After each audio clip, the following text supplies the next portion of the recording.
Bismillah ar-Rahman ar-Rahim. Assalamu alaikum and welcome in another podcast episode of Deenversation. So today again I have with me Ahmad. How are you doing, Ahmad? I'm doing great. How are you doing? MashaAllah, Alhamdulillah, I'm fine. So lots been going on in the world, right? Some crazy stuff. You look at Trump and America, and you really get, blown away. What Oh do you yes. think about, the Zelensky meeting and the outrages? You made like an episode on that also, Yeah. and I encourage the viewers to watch that one. But what do you think about the tariffs and the absolutely, just the way that Trump's been dealing with diplomacy right now? Yeah. So can you just give us some insight into I that? think what our listeners should understand is that we see a radicalization of the world, right? Yeah. So it's not just the USA. Yeah. It's all over. So in Europe, you see this radicalization, and you see populist leaders coming up, and the far right coming into the main stream political parties and mainstream political roles, like in Germany, the AfD, Alternative für Deutschland. That's an alternative force for Germany. That's what the party is called. They gaining first time gaining access and in large numbers into the parliament. So I think we need to understand, as I was also discussing in one earlier episode, that the time for capitalism has passed now. What I mean by that is that capitalism has been really, I don't know, for want of a better term, has been like milking the world. It's been exploiting the world, okay? And that exploitation has reached a very high level now, where wealth accumulation with the very few billionaires, and about 2,600, I don't know, 79 billionaires in the world, that you can see the Oxfam report, report. Of course. And their wealth is increasing at a horrendous speed. So last year, those 2,000 something people gained a wealth of $2 trillion in a year. Oh. And this is like 3 times the speed as compared to the previous year, 2023. So it's like now this it's creating issues with the whole world. Everyone is suffering. So people, they don't have enough money. People are being taxed to till here. Prices are increasing. Currency rates are going into inflation. And this is, as I said, this is a worldwide phenomenon. It's not just Pakistan. And I think, and then what people do is, people choose outsiders. People want populist leaders to come, because populist leaders have a narrative to sell. And they're selling a narrative that, oh, we'll get you out of this situation, and these politicians, they don't know, and they are corrupt. And you see this rhetoric everywhere. So you see it in Germany, you see it in France, you saw it in Pakistan as well. We did. So it's the same rhetoric. And then people, unaware people, they don't realize that it's a problem with the system. It's not just a problem with the person or the political party. Because what's the difference between party A and party B? Both are implementing capitalism. Both have the same policies. It could be a difference of slightly like 10% tax or 15% or 20% or 25%. But otherwise it's the same. In Pakistan, what was the difference between one government and the other and the other? Was it anywhere? So did the laws change? Did the rules change? Did the banking system change? Did the economic policies, taxation, what changed? Nothing. Same for the world. And if you don't change that, it's getting difficult and difficult. It's getting uglier and uglier. And you see the policies even more stringent, and that then hurts. Now, when it hurts, then those in power, powerful countries like the United States of America and Trump, then they, for satisfying their countries, they have to say, okay, no more, we are not giving funds for this, we are stopping this Doge.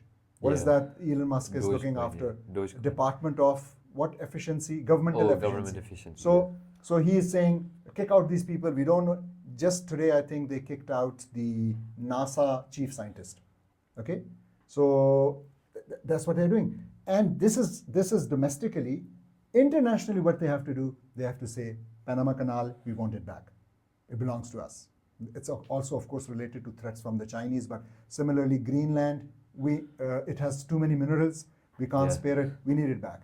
Ukraine, we have spent $50 billion on your security. Now give us $500 billion worth of minerals, rare earth minerals. Now, this is what we are seeing at the moment, and unfortunately, it's only going to get worse. It's only going to hurt more unless people understand that it's a systemic failure. The limits of the system have been reached. All right. Are you asleep or still with me? No, I'm with you. I'm with you. Okay. So I think we should make this the topic today. Of course. I think so. If you have any questions on that. No. So what do you think about, like, I didn't really get what you were talking about when you said, about America. I was thinking about more towards diplomacy. Mm-hmm. So is there any drawback to America in all of this? The drawback to America is, firstly, America is becoming unpopular, which is a huge problem, because it used to be seen as an authority in world affairs by every nation. Now it has exposed itself. Secondly, it is, for the longer run, if you think, these were all investments for America. So this Trump has shut down the operations of USAID. So what is USAID? It's United States Agency for International Development. Yeah. What is international development? They don't care about your development. They actually develop people there who would help them achieve their targets. They're establishing bases in different... Exactly, and that's like exerting soft power. Now, if they close it down, immediately it's going to save them billions of dollars. But after 3 years, 5 years, when they need that soft power in that country, when they need their mouthpieces to talk about their policies in that country and promote those policies, it won't be there. So in the longer run, it will definitely lose. Yeah, they'll tank from that. Yeah.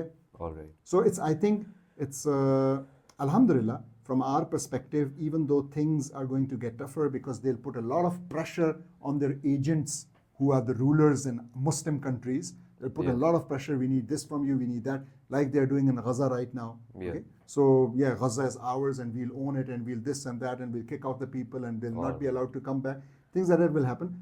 But it's really eye-opening. It's eye-opening for the Ummah. How many people whom I know who 5 years ago, 10 years ago, 3 years ago were still saying that America is the superpower and but it is must superpower. Be It's undeniable. It is, but it's a superpower and it should be at the helm of affairs. It should be the leader of the world. Those sentences are not there anymore. Now people are saying, no, this is a problem that it's a superpower. Why did it take a bad ruler to expose America rather than we see in, I don't remember the date exactly, but the Edward Snowden incident. There are many incidents where the American government was, exposed for different events that they've done. Iraq, we remember what they did there and all of the atrocities that happened there, the war crimes and everything. Why does it take a bad ruler to expose a government rather than events? I totally agree with you. Yeah. Which is that these actually, what Trump is doing is not something new even. It's only his style and the speed with which he does it. Otherwise, they have been doing, as you said, every Republican and every Democratic president, these wars, they were conducted under Obama. 8 years under Obama, these wars of atrocities, this war of terror continued in the Muslim world. So I totally agree, and all these torture programs by CIA, which were then exposed, and this is so I agree. But as you said, it's why a president. So the world knows already. They know. It's only that he has this cowboy style of doing things, and that really. So this Zelensky episode, don't you think that previous rulers, other rulers, they were also pressed and pushed and humiliated by the US similarly, only behind closed doors? It was the first time that it was in front of the world, and that's signature Trump. You are fired. Yeah. So that's what you don't hold the cards. Yeah, exactly. So that's the difference, I think. So alhamdulillah, from a Muslim perspective, I think the things being exposed, things coming to the light, people coming to know what actually. What does this mean for the Ummah? Where is America's position taking the rest of the world? Of course, it's taking the rest of the world in some direction, and which direction is it taking the Ummah in? I think it's taking the Ummah in the right direction. And the right direction is that the Ummah is waking up to the reality that these are not our friends. They will never be our friends. These are foes, these are enemies. And Allah subhanahu wa ta'ala has said that in the Quran many times. And people who had some soft corner for the US government and the US leaders, and they would tell us you have to vote if you're living in the US, and now they are also awakening. So I think that's a good thing. All right, and then the power vacuum gets left out. Who says that China or Russia won't rush in to fill that power vacuum? Oh yes, why not? They would. Yeah, why not? But that's the point. How do the Muslims capitalize on this? Muslims, very good point. Muslims can't capitalize on it unless we also are a world power, which means that we are also like a block standing there. Right now, it's which means it's not going to happen anytime likely. Oh no, I don't agree with that. Oh, why are you so pessimistic? That's quite. I think you're a bit too optimistic. No. I think it could be a phone call away, maybe. Oh. Yes, it could be a phone call away. You never know, really. It's we have the power. The Ummah is actually ready, but the system is different, and systems fall, systems crumble. We have seen so many systems crumble. We will have you're talking like Trump now. No. I hope not. No, we'll have so I hope we'll have an episode about the Islamic system. Yeah, we could. So thank you. Okay. This was really. Thank you. Welcome, and thank you very much, audience, for listening to us. And keep sharing, keep liking, keep commenting. Thank you very much. Assalamu alaikum.